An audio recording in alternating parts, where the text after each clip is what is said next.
Here are 5 more bone-chilling neighbor horror stories, some based on real events. Story 1. The Smiling Man Next Door. I never thought I'd be telling this story.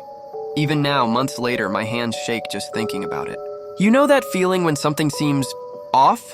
Like your brain is trying to warn you about danger before you consciously realize it?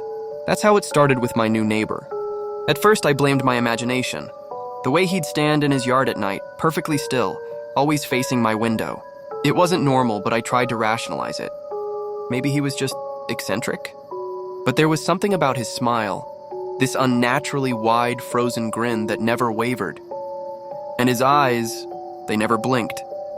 Not once. I started documenting everything. Taking photos, noting times and dates. My wife thought I was becoming paranoid. "He's just different," she'd say. "Stop obsessing." But how could I explain that primal fear that gripped me every time I caught him staring? Then came that night with my dog Max. He was always such a gentle creature, but something changed in him. It started with low growls whenever our neighbor was outside. But this particular evening, Max went absolutely ballistic at the neighbor's front door. Barking, snarling, I'd never seen him like this. I don't know what possessed me to check the mail slot. Maybe it was that same instinct that had been screaming at me all along. The street was dark and I told myself I was being ridiculous as I crouched down. But when I peered through that small opening, there he was. Crouched in his dark hallway, that same terrible smile stretched across his face. "I know you're watching," he whispered, his voice like dry leaves scraping against concrete. I called the police immediately. By morning he was gone, vanished like a nightmare at dawn. But what they found in his basement, God. Hundreds of photographs, my wife cooking dinner, my kids doing homework, me sleeping in my bed, all taken from inside our home. They never found him. Sometimes, on quiet nights, I still check every window, every door. Because somewhere out there, that smiling man is watching someone else now. And the worst part? We never know who's really living next door until it's too late. The police said we were lucky. But luck shouldn't be what stands between a family and a monster wearing a neighbor's smile. So now I keep my curtains drawn, my doors triple locked, and I never, ever trust a smile that doesn't reach the eyes. Story 2. The Shared Attic. Have you ever had that feeling of being watched? That subtle sensation that makes the hair on the back of your neck stand up? Most of the time we dismiss these feelings as paranoia. But sometimes our instincts are terrifyingly right. Let me tell you about Sarah and Mike, a young couple who thought they'd found their perfect first home together. It was a charming duplex in a quiet neighborhood, offered at a price that seemed almost too good to be true. The landlord was eager to rent, and they moved in without hesitation. The first few weeks were everything they'd hoped for. They decorated, arranged their furniture, and started making the place their own. But then the sounds began. At first it was just subtle creaks and groans, the kind you'd expect from any house. But gradually the noises became more distinct. Footsteps. Heavy, deliberate footsteps coming from above their bedroom at night. Sarah would wake Mike up asking if he heard it too. He did, but they tried to rationalize it. "It's just the house settling," they'd tell each other. Old buildings make strange noises. But there was one problem with their reasoning. They lived in a single-story unit. There wasn't supposed to be anyone above them. The footsteps continued night after night. Sometimes they'd hear shuffling, like someone dragging something across the floor. They complained to their landlord, who seemed oddly dismissive, insisting it was probably just raccoons or squirrels. Finally, after weeks of disturbed sleep and growing anxiety, Mike decided to investigate. He found access to their attic through a small hatch in their closet ceiling. What they discovered made their blood run cold. There was a hidden crawl space connecting their attic to the neighboring unit. And in that space, they found evidence that someone had been living there. Food wrappers, a makeshift bed, even some personal belongings. But the worst discovery came when Sarah looked up at their bedroom ceiling and noticed something that made her stomach churn. A small, perfectly drilled hole positioned directly above their bed. The police investigation revealed that their neighbor, a man who rarely left his house, had been accessing the shared attic space for months. He'd been living partially in the crawl space, watching them through that tiny hole, observing their most private moments while they slept. The story made local headlines and the man was arrested. But Sarah and Mike never spent another night in that house. They couldn't. The violation of their privacy, the destruction of their sense of safety was too complete. Sometimes the scariest stories aren't about supernatural entities or monster under the bed. Sometimes the most terrifying tales are about the monsters hiding in plain sight, the ones who look just like us, living in the spaces between our walls, watching, waiting, in the darkness above our heads. Remember this story the next time you hear unexplained noises in your home. Sometimes that feeling of being watched isn't just in your head. Story 3. The Nightly Knocks. Have you ever felt that strange sensation? That inexplicable feeling that something's not quite right in your own home? Well, I'm about to share a story that might make you think twice about those random noises you hear at night. Sarah lived alone in a quiet suburban neighborhood, the kind where everyone knows each other, or at least they think they do. Her life was ordinary, predictable even, until the knocks began. It started on a Tuesday night in October. 3 slow, deliberate knocks on her front door at exactly 3:17 a.m. The sound was distinct, methodical. Knock, knock, knock. She convinced herself it was just the house settling, or perhaps a branch hitting the door. But it happened again the next night. And the next same time, same pattern. 3 knocks, always at 3:17 a.m. Being a cautious person, Sarah had installed security cameras outside her home when she first moved in. After a week of these mysterious knocks, she finally decided to review the footage. What she saw, or rather didn't see, chilled her to the bone. There was no one at the door. No animals, no branches, nothing that could explain those knocks. The mystery deepened, and Sarah's sleep suffered. Dark circles formed under her eyes as nights became a dreaded affair. She considered moving, but something kept her there, perhaps the need to understand what was happening. Then came the night that changed everything. While reviewing her security footage, she had a terrifying thought. She had cameras inside the house too, but she'd never thought to check them.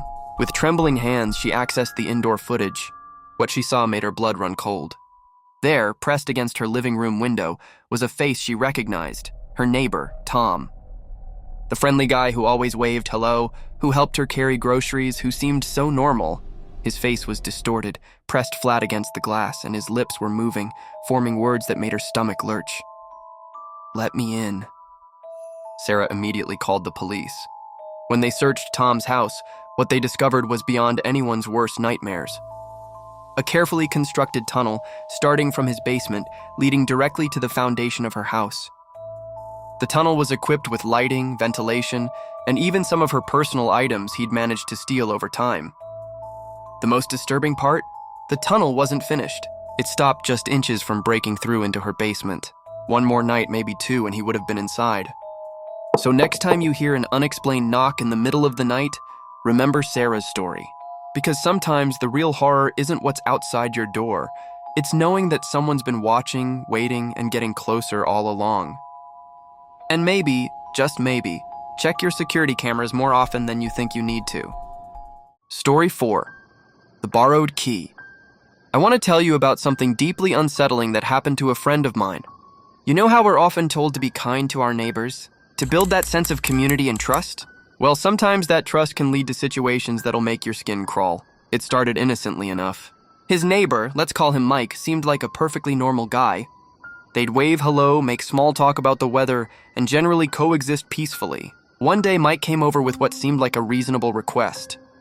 He explained that he lived alone and was worried about medical emergencies, asking if he could have a spare key to my friend's house, just in case something happened.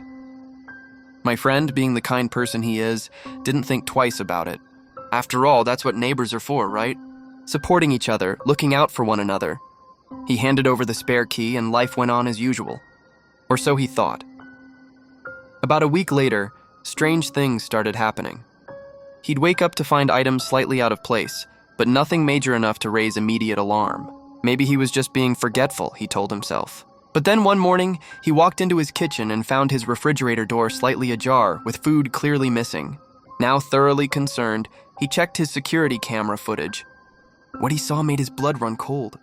There was Mike entering his house in the dead of night, helping himself to food from the fridge, and then, this is the part that still gives me chills, sitting at the dining table, eating slowly, looking around the room with an unsettling smile. Then, in barely a whisper, Mike said something that would haunt my friend forever. This feels more like home. But here's where it gets even more disturbing. As my friend continued investigating, he discovered something that made the whole situation exponentially worse. Mike hadn't just been using the key himself, he had made copies. And not just one copy, but several. He'd been giving them out to other people my friend had never met, never seen, never approved to have access to his home. Think about that for a moment. While you're sleeping peacefully in your bed, thinking you're safe and secure in your own home, unknown individuals might have the ability to walk right in whenever they please. People you've never met, with intentions you can't begin to guess, holding copies of your house key. This experience changed my friend forever. He immediately changed all his locks, installed additional security measures, and learned a valuable lesson about trust. Sometimes the scariest things aren't the monsters under our bed or the shadows in our closet. They're the seemingly normal people next door, the ones we trust without thinking twice. It's a reminder that while kindness is important, so is maintaining proper boundaries. Because sometimes giving someone an inch of trust means they might take a mile of your security and your peace of mind along with it. Story 5. The Vanishing Apartment. You know, I've always considered myself a rational person. Someone who believes in logic, facts, and reasonable explanations. But what happened in my apartment last year? Well, it still makes me question everything I thought I knew about reality. I moved into the Oakwood Apartments in September. It was nothing fancy, just a modest one-bedroom on the 3rd floor, perfect for a single professional like myself. The rent was reasonable, the location was convenient, and everything seemed normal, at least at first. It started about 2 weeks after I moved in. Every night around 10 p.m., I'd hear this soft humming coming through my bedroom wall. It was always the same melody, this haunting old lullaby that somehow felt familiar yet strange at the same time. The voice belonged to an elderly woman, I was sure of it. The kind of voice that carries years of stories and wisdom in its trembling notes. I found it comforting, actually.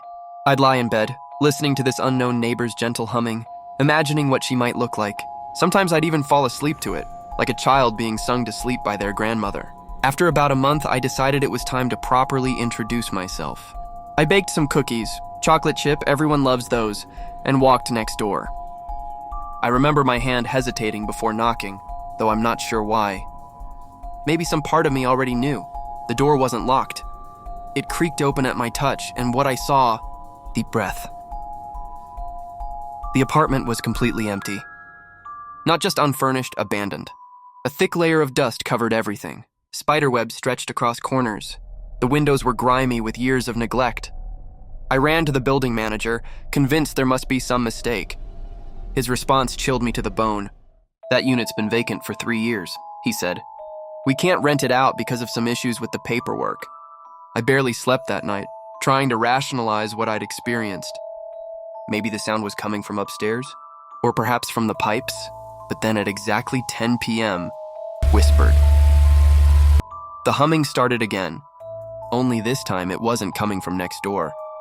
It was coming from inside my own apartment. From my closet. I've moved since then. Sometimes on quiet nights I still catch myself straining to hear that lullaby. Part of me misses it in a strange way. But a bigger part of me is thankful that I'll never have to open that closet door to find out who or what was really singing to me all those nights. Want a real-life cases wrong that are even scarier? Subscribe to BooTube Tales, and I'll dig into documented stalker stories, unsolved mysteries, and infamous bad neighbor crimes.